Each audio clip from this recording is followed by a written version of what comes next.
নদী ভাঙন প্রবণ কিশোরগঞ্জের নিকলিতে কিছুতেই থামছে না অবৈধ বালু উত্তোলন। ইতিমধ্যেই উপজেলার একাধিক ইউনিয়নের গ্রামবাসী ভিটেমাটি হারিয়েছে। সরকারি বেসরকারি বহু স্থাপনাও বিলীন হয়ে গেছে নদীগর্ভে। কালের স্রোতে হুমকির মুখোমুখি দাঁড়িয়েছে শত শত পরিবার।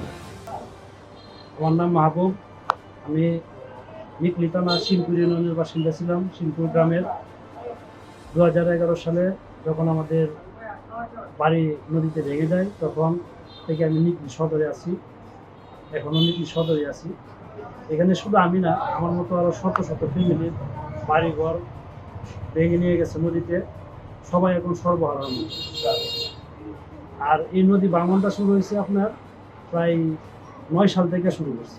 এর আগে ভাঙন ছিল না। আমরা ছোটোবেলায় দেখছি নদীতে অনেক সুন্দরভাবে আমরা গোসল করতে পারতাম। নদীতে মার্বেল পাওয়া যেত, লোহা পাইতাম, ছোটোবেলা গোসল করতাম, মানে অনেক আনন্দের সাথে গোসল করতে পারতাম। ভৌগোলিক বিকৃতির কারণে উপজেলার প্রধান অর্থনীতি কৃষি ও মৎস্য খাতে দেখা দিয়েছে এর করাল প্রভাব। স্থানীয় নেতৃবৃন্দ ও প্রশাসনকে বহুবার জানিয়েও মিলছে না কোনো প্রতিকার। এ নিয়ে উপজেলার বাসিন্দাদের মধ্যে দেখা দিয়েছে চরম ক্ষোভ।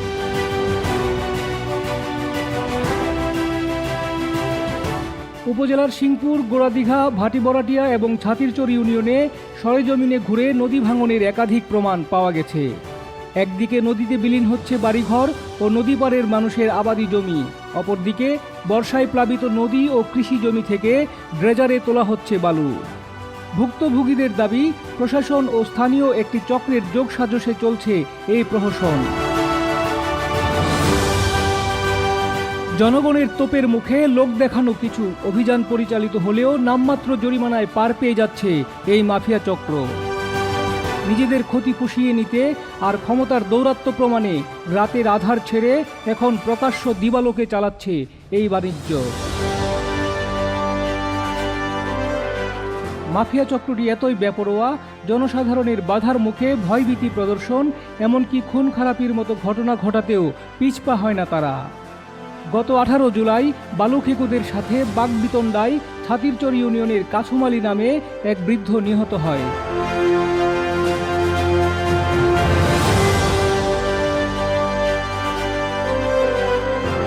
ছাতিরচর উপজেলার হাওরের একটি বিচ্ছিন্ন ইউনিয়ন। 70-এর দশক থেকে শুরু হওয়া ভাঙনের তীব্রতা, বাঁধ নির্মাণের পর সাময়িক রক্ষা হলেও এখনো মাঝে মাঝেই আতঙ্কে থাকেন গ্রামবাসী।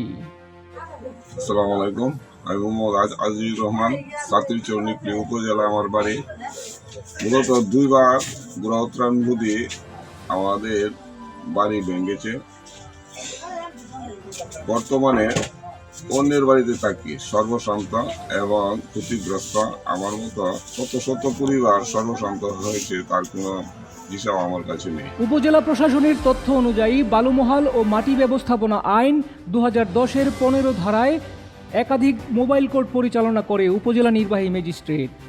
গত 4 জুলাই 2026 তারিখের অভিযানে একজন আসামিকে 2 লাখ টাকা অর্থদণ্ড করা হয়।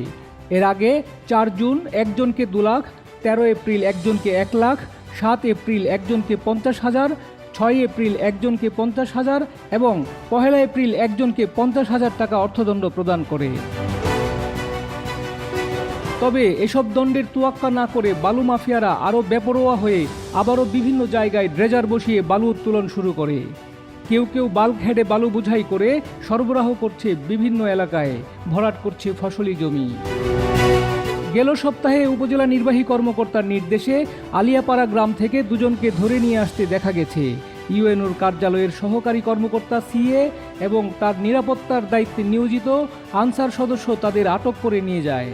দিন শেষে তাদের আবারও ছেড়ে দেন নির্বাহী ম্যাজিস্ট্রেট। গত 7 আগস্ট জারৈতলা ইউনিয়নের জাল্লাবাদ গ্রামে অবাধে ভরাট করা হয় ফসলি জমি। এর আগে প্রশাসন ল্যান্ড ফিলিং বন্ধ করে দিলেও থামছে না বালু মাফিয়ারা। প্রশাসনের এমন ধরা ছাড়ার লুকোচুরিতে ভুক্তভোগীদের মাঝে বাড়ছে হতাশা। কখনো কখনো জনরোষ পরিণত হয় চরম ক্ষোভে, যা এলাকায় আরও বেশি উত্তেজনা সৃষ্টির কারণও হতে পারে। জাল্লাবাদ গ্রামের ঘটনা সম্পর্কে জানতে চাইলে স্থানীয় রাজনীতিক, সাবেক কেন্দ্রীয় কৃষক দলের যুগ্ম সাধারণ সম্পাদক হাজী মাসুক মিয়া তীব্র নিন্দা প্রকাশ করেন। অভিযোগের আঙুল তোলেন উপজেলা নির্বাহী কর্মকর্তা রেহানা মজুমদার মুক্তির দিকে। আসসালামু আলাইকুম। ওয়ালাইকুম আসসালাম। ভাই ভালো আছেন? হ্যাঁ আমি ভালো, আপনি? এই তো ভাই ভালো। আমি নুরুল ইসলাম, সাংবাদিক। ও আচ্ছা আচ্ছা ভাই বলেন। ভাই আপনার এলাকায় এই যে শাহপুর বর্মানেপুরের যে ব্রিজের কাছে ওভারলোড দিয়া বালু দিয়া আপনার এই বালু উত্তোলন চলছে, জমি ভরাট চলছে। হ্যাঁ আমি গতকাল গেছিলাম, ভিডিও ফুটেজ অডিও সবই আছে। এখন এটা আপনি কোন দৃষ্টিকোণ থেকে দেখেন? এটা হইছে আমাদের উপজেলা নির্বাহী কর্মকর্তা ইউনো রেহানা মজুমদার মুক্তি জানে এটা ভালো, ঠিক আছে? জি এটা ওই যে রেহানা মজুমদার মুক্তির পত্র চাই বালু উঠতেছে, এরা কন্ট্যাক্ট করে অফিস বা আর অফিসের লোকজন এরা কন্ট্যাক্ট করে টাকা নেয়। এই ব্যাপারে ভাই আমি কিছু জানি না। আচ্ছা ঠিক আছে ভাই, এই জিনিসটা আপনি কোন দৃষ্টিকোণ থেকে দেখেন? এটা কোন দৃষ্টিকোণ থেকে দেখি এখন ভাই আমি আপনারে এটা আমি চাই যেহেতু বালু উত্তোলনটা সরকার নিষিদ্ধ, হ্যাঁ জি এটা বন্ধ হোক। এটা নিয়ে অনেকেই কথা বলছে কিন্তু রেহানা মজুমদার মুক্তি কথা শুনে না। এই জন্য আমি একজন সচেতন নাগরিক হিসেবে আমার বক্তব্য সুস্পষ্ট। এটা আপনারা লেখেন উপরে যাতে তার বিরুদ্ধে ব্যবস্থা নেওয়া হয়। আচ্ছা ঠিক আছে ভাই, ধন্যবাদ আপনাকে। বালুকাণ্ডের বিভিন্ন প্রসঙ্গে জানতে চাওয়া হলে ইউএনও রেহানা মজুমদার মুক্তি হাওর কণ্ঠের সাথে কথা বলেন। আসসালামু আলাইকুম। জি আসসালামু আলাইকুম। আমি সারোয়ার বলছিলাম হাওরকুণ্ড থেকে। আমার আজকে আপনি বলছিলেন যাওয়ার জন্য অফিসে, আমি তো অফিস থেকে ঘুরে আসছিলাম কিন্তু আপনাকে পাইনি। এখন কি অফিসে আছেন? চলে গিয়েছেন আপনি কিশোরগঞ্জ? জি কিশোরগঞ্জ চলে গিয়েছেন? না না না, আমি অফিস থেকে ঘুরে আসছি, মানে আপনার অফিস থেকে ঘুরে আসছি। আজকে আমার যাওয়ার কথা ছিল, আমি দেখা করতে পারিনি আপনার সাথে, অফিসে আপনাকে পাইনি আর কি।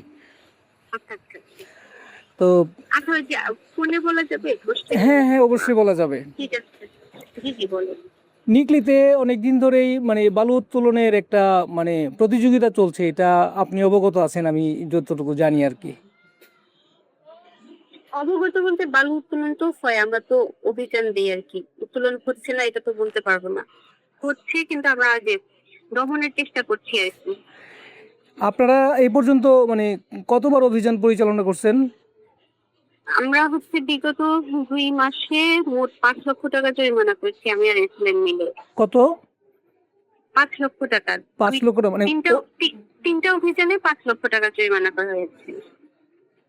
তো আপনাদের যে ভূমি অফিসের সামনে যে বালু ভরাট হয়েছিল, পুকুর ভরাট হয়েছে, তারপরে নতুন বাজারে পুকুর ভরাট হয়েছে, এই বিষয়ে কি আপনি জানেন? এই বিষয়ে কোনো অভিযান কি হয়েছিল? এই বিষয়ে আমি বলি, ওই যে আমাদের ওই যে মহামান্য আব্দুল হামিদ সড়কে যে সংস্কারটা শুরু হয়েছে, জি হ্যাঁ, ওই যে আপনারা হয়তো পত্রিকায় নিউজ দেখেছেন যে ভালো রাস্তা ভেঙে সংস্কার করছে বা জি এই ধরনের। এটা সত্য। তো হ্যাঁ হ্যাঁ, ওই টাইমে ওইখানকার যে রাস্তাটা পুরো বন্ধ ছিল আর কি যাতায়াত, তো সেই সুযোগে কেউ বালুটা ভরে ফেলেছে ওখানকার পুকুরে। হ্যাঁ, সেটা আমাদের একটু মানে আমরা দেখার আগেই ভরা হয়ে গেছে আর কি, এরকম একটা বিষয়। আপনারা তো আপনি ওই রাস্তার কাজের সুযোগ নিয়ে রাস্তায় যখন নির্মাণাধীন ছিল, জি গাড়ি ঘোড়া ওই দিক দিয়ে যেত না, তো ওই সুযোগে মানে প্রভাবশালীরা এটা ভরাট করে ফেলেছে এরকম। আপনি যে উত্তরটা দিলেন এটা আপনার কাছে মনে হয় না এটা খুবই দুর্বল? না না, এটা আপনি যদি ওই টাইমে থাকতেন মানে এই রোড দিয়ে চলাচল করতেন তাহলে বুঝতে পারতেন, যারা স্থানীয় আছে তারা বুঝবে। না আমিও তো স্থানীয়, আমিও তো জানি, কারণ একটা পুকুর ভরাট করতে তো আর 2-4-5 ঘন্টা লাগে না, বা একদিনও লাগে না, এটা কয়েকদিন লাগে একটা পুকুর ভরাট করতে। একদিনে হয়েছে, যাই হোক আমাদের চোখ ফাঁকি দিয়ে করে ফেলেছে আর কি। এখন আচ্ছা, আর যে এত বড় পুকুরে আমি যদি উচ্ছেদ অভিযান করি, এখন আমরা একটা কাজ করতে পারি, সেটা হচ্ছে এখানে কোনো স্থাপনা নির্মাণ বা এইসব নিয়ে রাখতে পারবো। যদি করেও ফেলে তখন এটা ভরাটের উদ্দেশ্য হচ্ছে কোনো স্থাপনা নির্মাণ করবে বা কিছু করবে, তখন আমরা হচ্ছে উচ্ছেদ অভিযান পরিচালনা করে এগুলো ভেঙে কেটে দেওয়ার জন্য। এটা তো সমাধান না, কারণ হচ্ছিল একটা পুকুর ভরাট হয়ে গেলে ধরেন আমার ওই যেই এলাকাটায় হয়েছে নতুন বাজারে যদি একটা আগুন লাগে, হ্যাঁ, একজন এলাকাবাসী তারা করেছে, একটা অভিযোগ দেখে দেখছি যে আমরা তাদেরকে আইনের আওতায় নিয়ে আসছি, তো কোনো অভিযোগও দিচ্ছে না। ধরেন নতুন বাজারে যদি আগুন লাগে, এখন ইমার্জেন্সি অবস্থায় ফায়ার সার্ভিস পানি কোত্থেকে নিবে? না পুকুর আমরা যেটা দেখেছি ওটা অতটা পুকুর ছিল না, হ্যাঁ, একদম নিচু, অনেক চিকনি কচুরিপানা দিয়ে ভর্তি ছিল, মানে ওই আমরা যে সাধারণ পুকুর বলতে যা বুঝি ওরকম পুকুরও ছিল না আর কি। আর যে আর এখানে নতুন বাজারে একটা মসজিদ ছিল, মসজিদ কমিটি এটা করেছে বলে আমি জানি। মসজিদ কমিটি এটা করেছে, এবং আমার যে তৎকালীন এসিডেন্ট ছিল তার মাধ্যমে খোঁজ নিয়েছিলাম। মসজিদ কমিটি চাইছিল, আর হচ্ছে খোঁজ নিয়েছিলাম, এটা পুকুর শ্রেণী ছিল না, হ্যাঁ, শ্রেণীটা পুকুর ছিল না। কিন্তু ওই যে আপনাদের যে ভূমি অফিসের সামনে এসিলেন, তো বারবার অফিস থেকে বের হতেন, আসতেন, যেতেন, ওনার চোখের সামনে তো পুকুরটা ভরাট হইলো। এই বিষয়টা আমি বলি, এই বিষয়ে স্থানীয় ওই যে ব্যক্তিবর্গ, গণ্যমান্য ব্যক্তিবর্গ আমাদের কাছে রিকোয়েস্ট করেছিল, আমার কাছে না, এসিলেন্টের কাছে, যে ওই ওখানে কিছু দোকান দেখবেন, জি, দোকানগুলোর নিচে পানি ছিল, তো ওই পানিটা জাস্ট ভরাট করার একটা মুঠিপূর্ণ নদী ছিল, কিন্তু সেটা নিয়ে তারা দোকান বরাবর পুরো অর্ধেক করে ফেলছে আর কি। তো এই বিষয়ে আমরা আইনগত ব্যবস্থা নিব, সমস্যা নেই। মানে এই ব্যাপারে আইনগত ব্যবস্থা এখনো নেওয়া হয়নি। নিয়েছিল, কিন্তু মুখে নিয়ে দোকান বরাবর অর্ধেক করে ফেলছে। তারা শুধু চেয়েছিল দোকানের নিচের অংশটুকু একটু ভরাট করবে, হ্যাঁ, এরকম বিষয়টা। তো এখন আরেকটা, আমি যেই জন্য মূলত ফোন করেছি সেটা হচ্ছিল আলিয়াপাড়া এবং হচ্ছিল শাহপুর থেকে ড্রেজার ধরে আনা হয়েছে। তো মানে আলিয়াপাড়া থেকে দুইজন লোক সম্ভবত নিয়ে আসছিল, আর শাহপুরে হচ্ছিল আপনার ড্রেজার বন্ধ করে আসছিল। আপনি সম্ভবত নির্দেশ দিছিলেন, আপনার যে সিএ আছেন পারভেজ, ওনাকে আপনি নির্দেশ দিলে জি, শাহপুর, মানে শাহপুর এটা হচ্ছিল আপনার জালালাবাদ গ্রামে আর কি, শাহপুরের পাশের গ্রাম জাল্লাবাদ। জি জি জি জি। হ্যাঁ, ড্রেজার ধরে নিয়ে আসছিল। তো ওইটা আপনি কি পারভেজ সাহেবকে কি নির্দেশ দিছিলেন ওইখানে যায় বন্ধ করে দেওয়ার জন্য? জালালাবাদে, হ্যাঁ, অবশ্যই বন্ধ করে দিতে বলছিল। ওখানে আপনারা যদি আগে আসতেন দেখতে পেতেন, মোটা মোটা অনেক লোহার বড় বড় পাথর স্থাপন করে বড় করে একটা প্রস্তুতি নিয়ে ফেলছিল জি, বালু উত্তোলনের। পরে এটা আমরা বন্ধ করে দিয়েছি, এখন দেখবেন যে ওই পাইপগুলো নাই। আমি গত 3 দিন যাবত এই রাস্তায় চলাচল করি, এবং আমি 3 দিন ধরেই দেখছি যে এখানে কন্টিনিউয়াসলি দিনে এবং রাতে ড্রেজার চলছে। ড্রেজার না, সরি, এটা বালখেটে, মানে ওরা বালুটা এনে তারপরে এটা মানে ল্যান্ড ফিলিং করছে আর কি।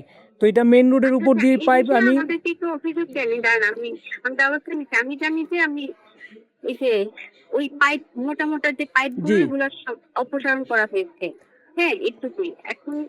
এখন কি কোনো মোটা পাইপ দেখতে পাচ্ছেন আপনি? আমি শুনেন, আমি গতকালকে ফুটেজ নিয়ে আসছি। ওইখানে আমরা যাওয়ার পরে আমাদের উপর ওরা আমাদেরকে জিম্মি করার চেষ্টা করে, আমাদেরকে মানে ওরা রীতিমতো প্রথমে ভয় দেখায়, ঠিক আছে, আমাদেরকে অনেক জেরা করে। আমরা যেভাবে হোক আমরা তথ্য নিয়ে আসছি এবং ফুটেজও নিয়ে আসছি। তো এখন আমার প্রশ্ন হচ্ছিল যে আপনি মানে সিএ কে কি পারমিশন দেওয়া যায়? এটা কি আপনাদের বিধিতে আছে? ল্যান্ড সিলিং এর পারমিশনটা ডিপি সাব থেকে নিতে হয়, মানে সুন্দরভাবে আবেদন করতে হয়। আবেদনের মাধ্যমে আমরা নথি ক্রিয়েট করে ডিপি অফিসে পাঠাই, তারপরে ডিপি সাব তদন্ত করে এটা প্রয়োজনীয়তার সাপেক্ষে স্যারকে নোটিফাই যে দেওয়া যাবে, তখন মানে এটা সিস্টেম আছে অফিসিয়াল, এই সিস্টেম মেনটেন করে, যদি ফাইল মেনটেন করে তাহলে পারমিশন দেওয়া যায়, তাছাড়া করা যায় না। আমার প্রশ্নটা সেটা নয়। আমার প্রশ্নটা হচ্ছিল আপনি মানে যে সিএ কে যে পারমিশন দিলেন যে এটা গিয়ে বন্ধ করার জন্য, এইটা কি আইনসম্মত কিনা? হ্যাঁ, অবশ্যই বন্ধ করবো, কারণ ওই সিরিজ করতে তো পারবে না, পারমিশন। না, আপনি কি তাকে নির্দেশ দিতে পারেন কিনা, এই দায়িত্বটা কি এই পারবো, কারণ এই উপজেলার দেখার দায়িত্ব তো আমার না। জি, আমি অবশ্যই পারবো। না, সেটা তো একজন নির্বাহী লোক হইতে হবে, এবং হচ্ছিল মানে দায়িত্বশীল লোক হইতে হবে। আমি তো সব কিছু করতে পারবো। আপনি কি যে কাউকে পাঠাতে পারেন, এটা কি আপনার বিধিতে আছে? দিদি, হ্যাঁ আছে, অবশ্যই বিধিতে আছে যে কোথাও কোনো লোড বা আনলোড বা কিছু করলে আমাদেরকে অবগত করে, মানে আইনসঙ্গত অনুমতি নিয়ে করতে হবে, এরকম তারা নিজস্ব ইচ্ছায় শুরু করে দিতে পারে না, এরকম আর কি। না না আমি আমি এখন আমার জন্য বল দিয়ে তো আমি বন্ধু দেবো, আমি তো সব জায়গায় ছুটবো না, বুঝলি? না, সেটা ডেফিনেটলি আপনি ছুটবেন না, কিন্তু আপনার হচ্ছিল আপনার এক ম্যাজিস্ট্রেট ছিল, এখন যেহেতু উনি নাই, আহ, ওই যে এসিলেন সাহেব, উনি যেহেতু নাই, ওনারও বর্তমানে আপনি একজন সরকারি কর্মকর্তা পাঠাতে পারতেন, বা আপনার এখানে না না না, সরকারি ক্যাডারের আরো অনেক লোকই পাঠাতে পারবে। যে না, কাউকে। এটা এটা এটা আপনি যেটা বুঝতেছেন এটা ভুল না। আচ্ছা, তাহলে আমি সরকারি কর্মকর্তা কেন পাঠাবো? ওরা তো বিজনেস ডিপার্টমেন্টের হেড, কৃষি অফিসার কৃষি ডিপার্টমেন্ট দেখে, এটা আপনি ভুল বলছেন। আচ্ছা, তাহলে মানে আপনি যে কাউকে পাঠাতে পারেন। আমি হয়তো সরকারি কর্মকর্তাও পাঠাতে পারি, আমি বললে যাবে, কিন্তু আমার অফিসের চাপ দিতে পারে, সমস্যা নেই। আচ্ছা আচ্ছা, আর একটা বিষয় হচ্ছিল, আমরা পারভেজের সাথেও কথা বলছি, আপনি যে আলিয়াপাড়া থেকে যেই দুইজনকে নিয়ে আসছে, ও মানে পারভেজ যেটা জানালেন আমাদেরকে, সেটা হচ্ছিল যে আপনি তাদের ডকুমেন্ট দেখে তাদেরকে ক্ষমা করে দিয়েছেন। তো এইটা কারণ হচ্ছে তারা একটা বসত বাড়ি করতেছিল নিজেদের। হ্যাঁ, অলরেডি হচ্ছে মানে আমার কাছে ছবি আছে, মানে ওরা লুট করে ফেলছে, মানে গড়ে ফেলছে। এখন তাদের কি হয়েছে, তেল ওরা তো কর্মচারী ধরে নিয়ে আসছে, কর্মচারী গুলো কিন্তু তেল দিয়ে লাভ নেই। না, আর যে তাদের বাড়ি হোয়াইট করতেছে, মানে আসল ওদের থেকে ধরা দেয়নি, আচ্ছা, এই জন্য এদেরকে ফলো করে দিয়েছে। বাড়ি বাড়ি আর ভরাট করে করছে, ফেলেছে, বাড়ি ওরা ভরাট করে করছে, কিন্তু ফেলেছে, বালুটা। আর হচ্ছে যে মানে কাজটা কমপ্লিট হয়ে গেছে, মানে জি, ভরাট করে ফেলতে। এখন এদেরকে আটকে রেখে তো ওটা হচ্ছে ইয়ার সাথে আর কি, কর্মচারীদের আটকায় তো লাভ নেই, এরকম। তো বাড়ি তো ভরাট করলো, কিন্তু বাড়ি যে ভরাট করলো, বালুটা আসলো কোত্থেকে? নদী থেকেই তো আসছে না? বালুটা ওরা কিনে নিয়ে আসছে, এরকম আর কি। তো কিনে নিয়ে আসলে বালুটা তো নিকলি থেকে আনছে নাকি নিকলির বাইরে থেকে আনছে? এটা হচ্ছে, এটা হচ্ছে তাদেরকে ভালো করে ইন্টারোগেট করে তারপরে মনে হলো যে ছেড়ে দেওয়া যায়, তাই ছেড়ে দিয়েছে। আর হচ্ছে যে বালু হচ্ছে সরকারি বালু মোবাইল থেকে তো কিনে মানুষ তো ভরাট করতে পারে, তাই না? নিকলিতে কি বৈধ কোনো বালু মহল আছে? নিকলিতে নাই, ইয়াতে আছে, ভৈরবে আছে, মেঘনা। মেঘনাতে আছে। তো নিকলিতে বৈধ বালু মহল নাই, কিন্তু যারা নদী থেকে বালু তুলছেন তারা তো অবৈধভাবেই তুলছেন। নদী থেকে যারা তুলে তাদের বিরুদ্ধে আমরা অভিযান চালাই রাত্রেবেলা, বেশিরভাগ সময় রাত্রেবেলা তুলে আর কি। তো রাত্রে আমরা অভিযান দিই, সমস্যা হয় না অভিযোগের প্রেক্ষিতে। আচ্ছা, ঠিক আছে, আমি যদি এই ব্যাপারে আরো কোনো ইনফরমেশন দরকার হয় তাহলে নিশ্চয়ই আপনার সাথে যোগাযোগ করতে পারবো। জি জি, থ্যাংক ইউ। তবে এসব ঘটনায় দলের কেউ জড়িত নেই বলে দাবি করা হয়েছে দলের পক্ষ থেকে। উপজেলা বিএনপির সাধারণ সম্পাদক আতিকুল ইসলাম তালুকদার হেলিম বালু মাফিয়াদের বিরুদ্ধে দ্রুত আইনানুগ ব্যবস্থা নেওয়ার আহ্বান জানান প্রশাসনকে। নিকলিতে সাম্প্রতিক সময়ে দেখা যায় বালু উত্তোলন এবং বালফেট দিয়া যে সমতল ভূমি, জমি এবং পুকুর ভরাট করা হইতেছে। এর ফলে দেখা যায় যে এই পানি নিষ্কাশনের কোনো ব্যবস্থা না রাখা বা ড্রেনেজ ব্যবস্থা কোনো না রাখার ফলে বা বালু দিয়া জমি করার ফলে প্রচুর সমস্যা সৃষ্টি হচ্ছে এবং জলবদ্ধতার সৃষ্টি হচ্ছে। সেই সম্পর্কে আপনার একটা বক্তব্য।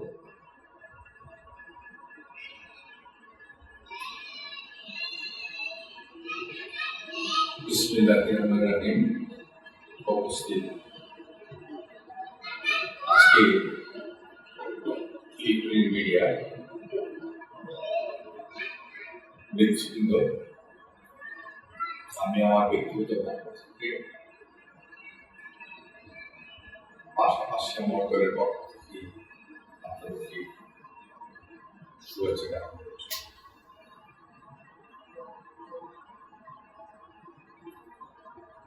নিখিল বেশ কিছুদিন যাবৎ নিখিলে অবৈধভাবে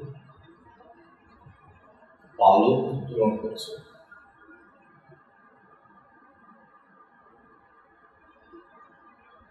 তাতে প্রাকৃতিকভাবে নিকলি উপজেলার ভারসাম্য দিন দিন হারিয়ে ফেলছে। তাতে আমাদের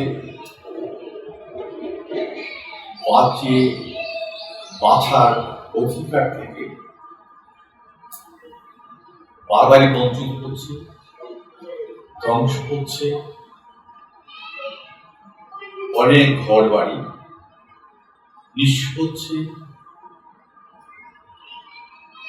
অনেক পরিবার। এমন অবস্থায় আমরা অনেকবার কথা বলেছি, আবারও আহ্বান করব নিকলি উপজেলা প্রশাসনকে। আমরা পরক্ষণে দেখতে পেরেছি শিবপুর ইউনিয়নের দোল নদীতে, নদীর সে আলো উত্তোলনের ফলে স্কুল, অনেক বাড়ি ধসে পড়েছে। সেভাবে অনেক জায়গায় এই ঘটনাগুলি ঘটছে। আমরা প্রশাসনিকভাবে আইন অনুযায়ী ব্যবস্থা গ্রহণ করব। আর বৈধ যদি থাকে, বৈধভাবে যদি বাবু উত্তোলন করার প্রক্রিয়া থাকে, আমরা স্বাগত জানাই। আর অবৈধভাবে যদি উত্তোলন করা হয়,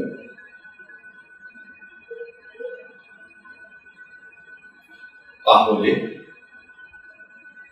দ্রুত তার ব্যবস্থা নেওয়ার জন্য সর্বশেষ গতকাল আমরা সরজমিনে গিয়ে দেখলাম শাহপুরের জালালাবাদে ব্রিজের কাছে পারফেট এবং যে তারা যে অবস্থায় দিনে প্রকাশ্যে ওরা বালফেট দিয়া বালু উত্তোলন বালু দিয়া জমি ভরাট করছে। সেখানে প্রশাসন যায় নিষেধ করছে। প্রশাসনের নিষেধ তারপর উপেক্ষা করে বালু উত্তোলন, এরপরও বালু ভরাট করা পিছনে কি রহস্য থাকতে পারে, বা আপনারা সরকারি দলের রাজনৈতিক লিডার হিসাবে সেটা আপনার কোন দৃষ্টিকোণ থেকে দেখবেন? চারিতলা ইউনিয়নের শাহপুরের জালালাবাদ যে বালুর আলোচনা এসেছে,